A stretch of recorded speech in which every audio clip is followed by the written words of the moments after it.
Арбагыла балдар, силер менен көрүшкөнүмө абдан кубанычтуумун. Анда сабагыбызды баштайлы.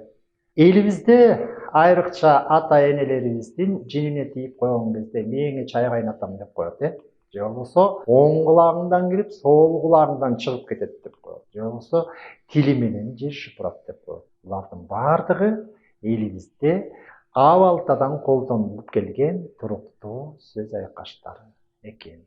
Анда бүгүнкү сабагыбыз ушул туурасында болмокчу. Бүгүнкү сабактын темасы фразеология жөнүндө түшүнүк. Карагылачы балдар. Эмнесин учурду? Өрдөктөрдөн канча экен? 5 экен. 5 өрдөгүн учурду. Бүгүнкү сабактын максаты да ушуга байланыштуу. Кыргыз тилиндеги фразеологизмдердин колдонулуш өзгөчөлүктөрүн аныктайбыз. Фразеологизмдердин маанисин чечмелейбиз. Эркин сөз айкаштары менен салыштырабыз.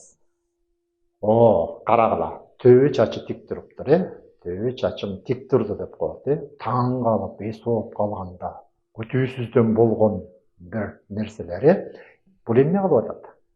Эшек такалап атат. Эмне эшек такалап жүрдүңбү деп коет, Эшек такалап отурдуңбу деп коюшат. Демек, бунун бардыгы тилибиздеги туруктуу сөз айкаштары экен.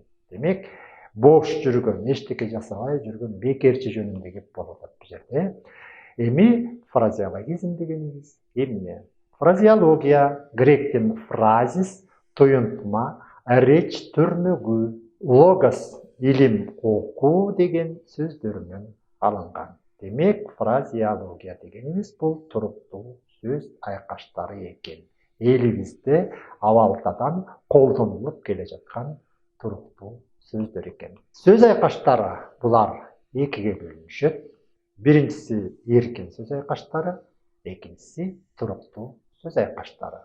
Эркин сөз айкаштары ар бир сөз өзүнчө түшүнүктүү жана сүйлөмдөгү сөздөрү менен бирге байланышта болуп, айтылган сөздөр менен эмес, башка сөздөр менен эркин айкаша берет. Орунда алмаштырып жиберсе болот, алардын ордуна башка сөздөрдү колдонсо болот. Мына ушул сыяктуу эркин айкашат экен, эркин мамилелешет экен бул эркин сөз айкашында. Ал эми туруктуу сөз айкашында мында сөздөр мурдатан бери даяр түрүндө туруктуу жашап келе жаткан лексикалык каражаттар болуп саналат экен. Аларды өзүбүз каалагандай түзүүгө мүмкүн эмес экен. Мисалы үчүн 5 өрдөгүн учурду деген сөздү 6 өрдөгүн учурду деп койсок болбойт экен. Бул калп айтты деген өзүнүн мурунку алгачкы маанисинен ажырап калган, башка мааниге өтүп кеткен туруктуу сөз айкаштар экен. Бул калпычы деген, калп айтты деген түшүнүктү билдирет экен, балдар. Фразеологизмдер мааниси жактан биримдикти түзгөн бир нече сөздөрдүн туруктуу айкаштары фразеология деп аталат. Фразеологиялык туруктуу айкашуулар тилге тактык, ачыктык, көркөмдүк маанисин берет. Көбүнчө өтмө мааниде колдонулат. Мисалы, кой оозунан чөп албаган жоош адам жөнүндө кеп болот, балдар. Ташбоор, ак көңүл, желөккө, желтаман, чычканга кебек алдырбаган, темирдүү кызуусунда сок, жылаңаш төөнү бучкакка чапкандай, 5 өрдөгүн учуруу, көөдөнүн көккө көтөрүү сыяктуу сөздөрүбүз бүгүнкү күндө оозеки кебибиздин жана жазма кебибиздин улуттук байлыктары болуп эсептелет. Демек, абалтадан эле ата бабабыздан калган эл оозунда калыптанган улуу сөздөр экен. Булардын ордун алмаштырып жиберүүгө болбойт экен. Мисалы үчүн кой оозунан чөп албаган деген сөздү уй оозунан чөп албаган деп алмаштырсак да болбойт экен. Мына кандай айтылса, ушул туруктуу формасында эл оозунда абалтадан бери сакталып келген сөздөр экен. Ошон үчүн буларды биз туруктуу сөз айкаштары дейт экенбиз. Курамы жана түзүлүшү жагынан туруктуу, бир гана маанилүү сөз айкашы фразеологиялык бирдиктер же фразеологиялык түрмөктөр деп аталат. Мисалы, желтаман. Экөө биригип келип, бир эле түшүнүктү билдирип атат. Көп баскан адам жөнүндө желтаман.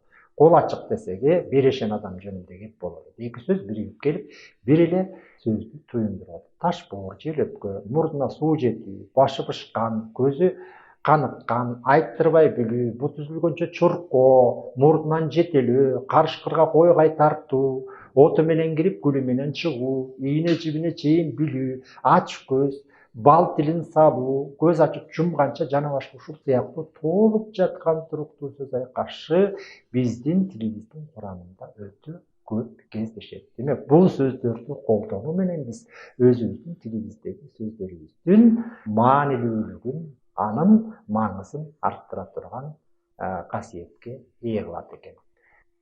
Фразеологизмдер туруктуу сөз айкаштары болгондуктан алар биригип келип бир гана сүйлөм мүчөсүнүн милдетин аткарат. Бир гана суроого жооп берет. Мисалы үчүн сүйлөм үчүндө ээлик милдетти, же болбосо баяндооштук милдетти, же болбосо аныктоош, толуктоош, бышыктооштук милдетти гана аткарат экен. Ошолордун бирөөнө гана тиешелүү болот экен. Канча сөздөн турса дагы баары биригип келип бир эле суроого жооп берип, бир эле милдетти аткарат экен. Мисалы, ээлик милдетти аткарган сөз айкашын алып көрөлү. Кой оозунан чөп албагандар келишти десек. Мисалы үчүн бул жерде кой оозунан чөп албагандар кимдер келишти? Кой оозунан чөп албагандар. Демек, ээси 4 сөз биригип келип, бир эле сүйлөм мүчөсүнүн милдетин аткарып дагы бир эле суроого жооп берди. Кимдер? Каражанын кар чургандар ишти убагында бүтүрүштү.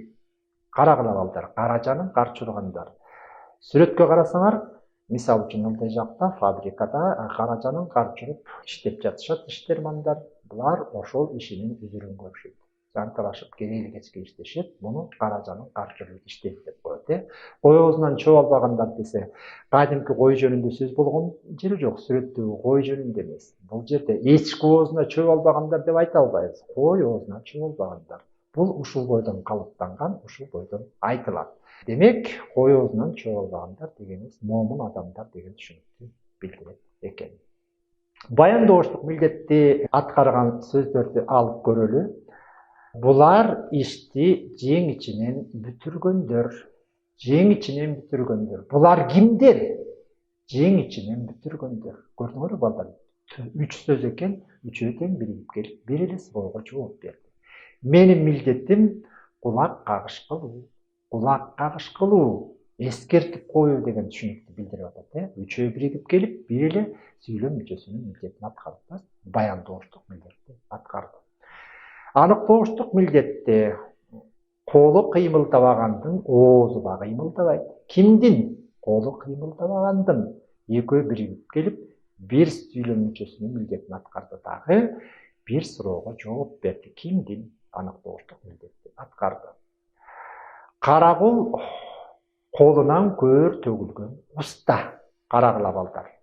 Колунан көөр төгүлгөн деген сөз. Демек, колу алтын, ушунчалык ишти орду менен бүтүрүп, адамдын көзү кызыккандай жасоо. Карасаңар балдар, сүрөттөгү үйдүн кире беришинин жасалышын, ушунчалык кооз татынакай жасалган, бул колунан көөрү төгүлгөн устанын колунан келген иш. Ишти жең ичинен бүтүргөндөр деп турат үстүндө. Ишти жең ичинен бүтүрүп, акча берип, же болбосо акырын эч кимге билгизбей ишти жаап койгон адамдар жөнүндө кеп болуп атат. Көрдүңөрбү балдар? Эми бул жерде толуктооштук жана бышыктооштук милдетти аткарган сөздөрдү карап көрөлү. Маңдайга жазганды көрө жатабыз дейт. Маңдайга жазганды. Эмнени көрө жатабыз? Маңдайга жазганды. Экөө биригип келип, бир гана суроого жооп берди. Жапар айланага көз кырын салганды кырды көздөй басты дейт. Мен аманатты көздүн карегиндей сактаганды жан дилим менен сыйлайм. Кимди?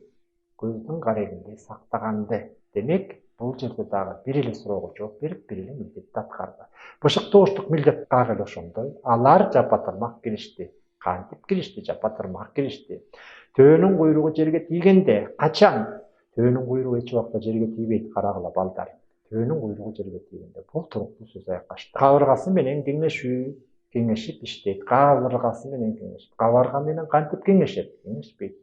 Үйдөгү кимдир бирөө менен кеңешип, өзүнүн үйдөгү жубайы менен кеңешүү, же болбосо башка ата энеси менен кеңешүү деген сөздөрдү кабыргасы менен кеңешүү дегенде, же болбосо ойлонуп көрүү, булардын бардыгынын ушундай өзгөчө маанилери бар экен. Эми балдар, бир адамды кубантуу менен дүйнөнү өзгөртө албасаң да, ал адамдың дүйнөсүн өзгөртө аласың дейт балдар. Демек, дүйнөнү өзгөртө албайм дебей, өзүңө жакын адамдарды, айлана чөйрөңдөгү адамдардын кубантуу, сен ал адамдын дүйнөсүн өзгөртүү дегенди билдирет. Бир баш жакшы, эки баш андан жакшы. Бир акыл жакшы, эки акыл андан жакшы. Демек, бир миңге, миң түмөнгө уланып отуруп, демек биз адамдарды кубанычка бөлөйт экенбиз.